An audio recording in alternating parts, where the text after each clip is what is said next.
মৰমৰ ছাত্ৰ-ছাত্ৰীসকল, আজি মই আলোচনা কৰিম আমাৰ অসম জাতীয় বিদ্যালয়ৰ অষ্টম শ্ৰেণীৰ গণিত বিষয়ৰ 4 নম্বৰ চেপ্টাৰ যেটো আছে আমাৰ চতুৰ্ভুজ। এই চতুৰ্ভুজ চেপ্টাৰৰ আমি অনুশীলনী 4A তাৰে 9 নম্বৰ 10 আৰু 11 নম্বৰ প্ৰশ্ন 10 নম্বৰৰ প্ৰশ্নকেইটা আমি এই ভিডিঅ'ত আলোচনা কৰিম। অৰ্থাৎ দুটা প্ৰশ্ন আছে ইয়াতে 9 আৰু 10, এই দুটা প্ৰশ্ন আলোচনা কৰিম। তো ইয়াত আমাৰ 9 নম্বৰ প্ৰশ্নটোত কৈছে এটা সুষম বহুভুজৰ একোটা বহিকোণৰ মাপ 25 ডিগ্ৰী হ'ব পাৰেনে? লেট ধৰি ললো যে সুষম বহুভুজটোৰ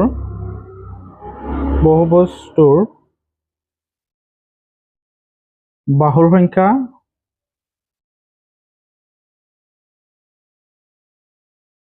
nটা। এতিয়া আমাৰ সূত্ৰ ব্যৱহাৰ কৰিব লাগিব। সূত্ৰটো হ'ল যে প্ৰতিটো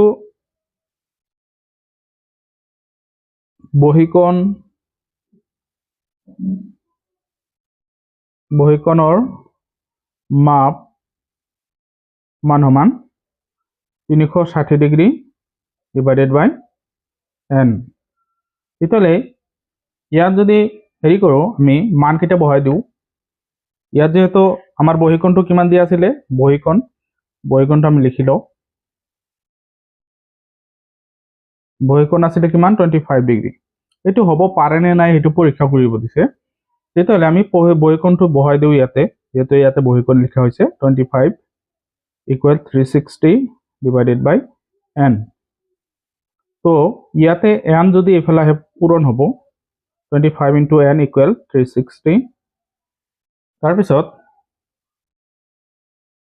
n আমি ৰাখি দিলোঁ, এইটো 25 পূৰণ হৈ আছে, ওপৰলৈ গ'লে হৰণ হ'ব ডিভাইডেড বাই 25, 360 ডিভাইডেড বাই 25।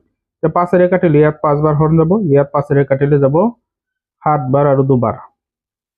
গতিকে ইয়াত আমি n ৰ মানটো কিমান পাম, 72 ডিভাইডেড বাই 5। এইটো এটা গোটা সংখ্যা নহ'ব, অৰ্থাৎ 5 ইয়াত হৰণ যাব ঠিকে, কিন্তু দশমিকত ওলাব। গতিকে দশমিকত আমাৰ কি নহয়, n ৰ মানটো নহয়। এইকাৰণে 25 কি নহ'ব আমাৰ, যেহেতু ইয়াতে লিখিম আমি n ইজ ইকুৱেল টু 1 2 3 এনেকৈ ডট ডট হ'ব পাৰে। গতিকে এটা আমি লিখিম, গতিকে 25 ডিগ্ৰী সুষম বহুভুজটোৰ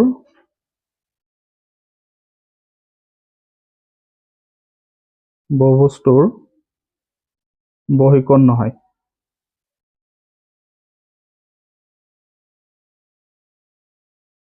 বাস, তো এইখিনি আছিল সমাধান।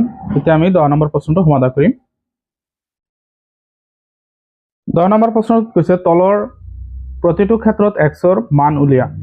তো 1 নম্বৰটোত আমাৰ হেৰি ত্ৰিভুজ দি আছে, ইয়াতে আমাৰ হেৰি কৰিব লাগিব যে যেহেতু ইয়াতে বহিকোণ তিনিটা আছে, এটা হ'ল 105 ডিগ্ৰী, এটা হ'ল 127 ডিগ্ৰী আৰু এটা হ'ল x। তেতিয়াহ'লে ইয়াত আমাৰ যেহেতু বহিকোণ তিনিটা যোগ কৰিলে, অৰ্থাৎ আমাৰ যদি কোনো এটা বহুভুজ দিয়া থাকে তাৰে বহিকোণকেইটা যোগ কৰিলে কিমান হয়, 360 ডিগ্ৰী। তো এইটো আমাৰ লিখি ল'ব লাগিব, যেহেতু বহুভুজৰ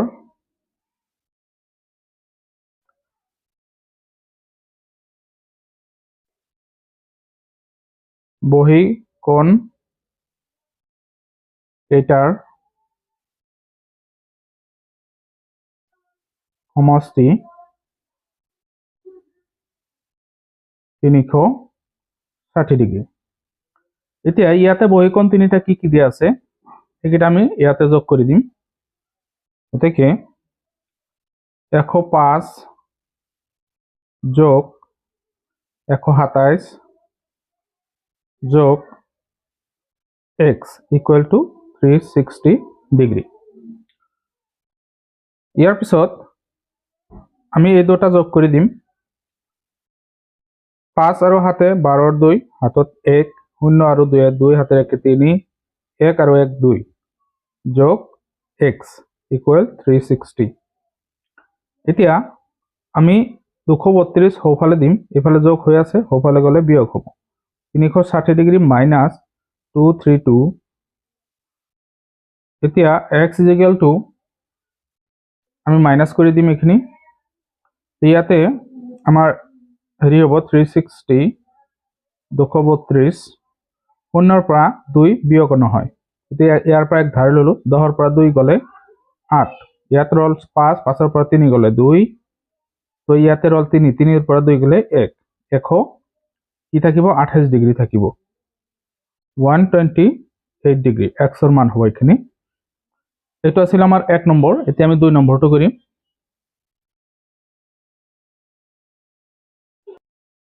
দুই নম্বৰ চিত্ৰটোত আমাৰ তিনিটা বহিকোণ দিয়া আছে, এটা 70 ডিগ্ৰী, এটা x আৰু এটা 94, কিন্তু এটা অন্তঃকোণ দিয়া আছে ভিতৰত। অৰ্থাৎ চিত্ৰটো এনেকুৱা হলে এনেকুৱা আছে,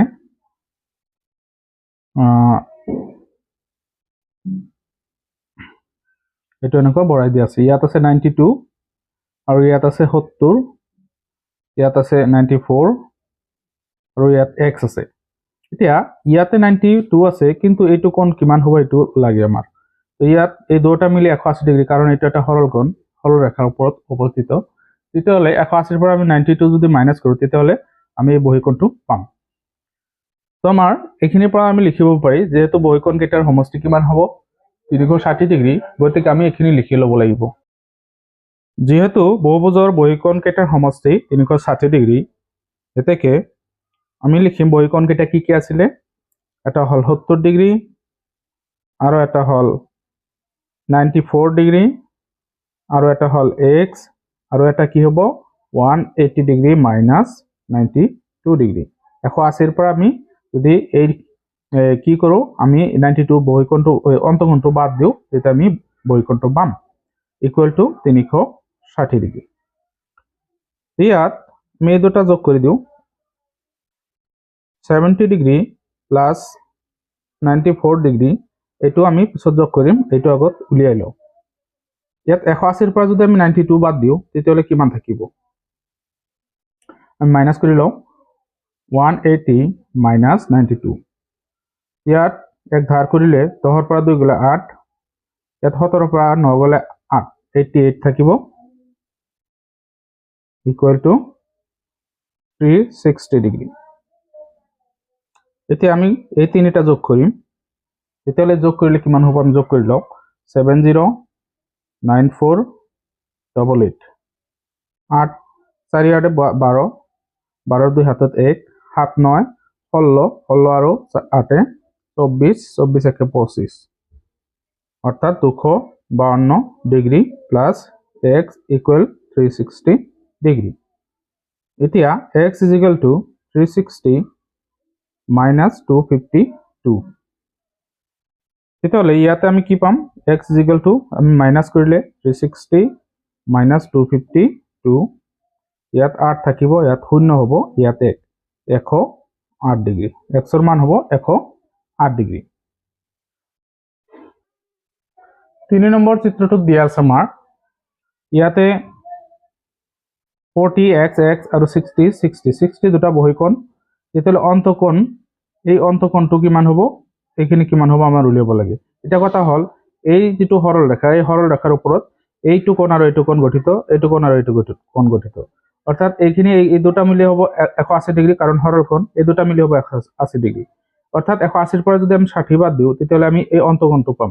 ইয়াৰ ক্ষেত্ৰত একে হ'ব, তেতিয়াহ'লে আমি অন্তঃকোণ কেইটা যোগ কৰিলে আমি পাই যাম এইটো।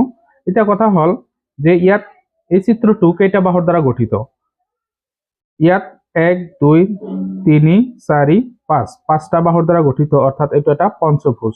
এতিয়া পঞ্চভুজৰ অন্তঃকোণ কেইটাৰ সমষ্টি কিমান হ'ব এটা আমাৰ জানিব লাগিব, তেতিয়াহ'লে সেই সূত্ৰ হিচাপত আমাৰ কৰিব লাগিব।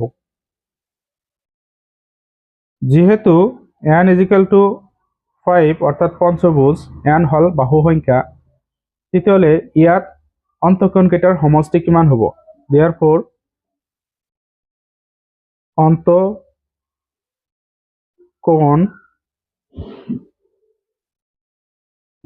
কেইটাৰ সমষ্টি, আমাৰ সূত্ৰটো আছিলে কি n-2 ইনটু 180 ডিগ্ৰী। তেতিয়াহ'লে ইয়াত যদি আমি হেৰি কৰোঁ, এনৰ মান বহাই দিওঁ 5 - 2 ইনটু 180 ডিগ্ৰী তেতিয়াহ'লে ইয়াত 3 থাকিব ইনটু 180 ডিগ্ৰী তো 3 লগত এইখিনি পূৰণ কৰিলে হ'ব 540 ডিগ্ৰী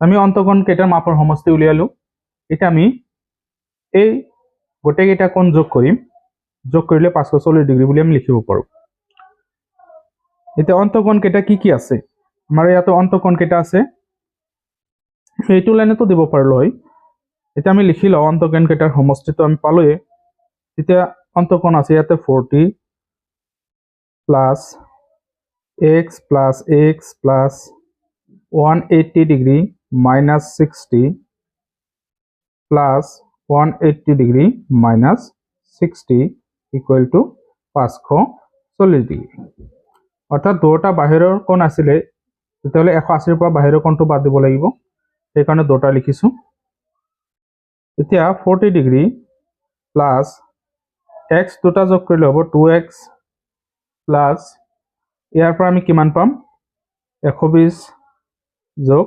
120 ইকুৱেল 540 এতিয়া এই গোটেইকেইটা আমি যোগ কৰিম 120 আৰু 120 হলে 240 আৰু 40 280 2x ইকুৱেল টু 540 ইয়াতে আমি এইটো সোঁফালে দি দিম 2x ইকুৱেল টু 540 বিয়োগ হ'ব এইটো 280 তেতিয়াহ'লে বিয়োগ হলে আমি কিমান পাম 2x ইকুৱেল টু 540 পৰা আমি 280 বিয়োগ কৰিম তো 0 ইয়াত এক ধাৰ খুলে 14 পৰা 8 গলে 6 আৰু ইয়াতে থাকিব 4 পৰা 2 গলে 2 260 এতিয়া 2 যদি সোঁফালে যায় তেতিয়াহ'লে x থাকিব 260 ডিভাইডেড বাই 2 অৰ্থাৎ 2 x ৰ লগত পূৰণ হৈ আছে সোঁফালে গলে হৰণ হ'ব এতিয়া ইয়াত হৰণ যাব কিমান বাৰ 130 বাৰ x ৰ মান আমি কিমান পালো 130 তেতিয়াহ'লে আমাক কি কৈছিল যে x ৰ মান উলিয়া x ৰ মান আমি পালো 130 ডিগ্ৰী এতিয়া আমি 4 নম্বৰটো কৰিম 4 নম্বৰ পিকচাৰটোত আমাৰ হেৰি আছে এটাই মাত্ৰ বহিকোণ আছে তো বহিকোণটো আমি 180 ডিগ্ৰীৰ পৰা কি কৰিম বাদ দিম আৰু ইয়াতে কেইটা বাহু আছে এটা দুটা তিনিটা চাৰিটা পাঁচটা ছয়টা গতিকে এইটো ষষ্ঠভুজ হয় এতিয়া ষষ্ঠভুজৰ অন্তকোণ কেইটাৰ সমষ্টি কিমান হ'ব এটা আমাৰ জানিব লাগিব গতিকে অন্তকোণ কেইটাৰ মাপৰ সমষ্টি হ'ব কিমান 180 ডিগ্ৰী n - 2 ইনটু 180 ডিগ্ৰী তো ইয়াতে অন্তকোণ কি আছে x প্লাস 90 প্লাস আৰু কিমান আছে x plus 10 plus 130 plus 160 plus আমি যেটো বহিকোণ আছে এটো আমি 180 ডিগ্ৰীৰ পৰা বাদ দিম ইকুৱেল টু ইয়াত n ৰ মানটো বহাই দিও আমি n ৰ মানটো হ'ব গৈ আমাৰ 6 বিয়োগ 2 ইনটু 180 ডিগ্ৰী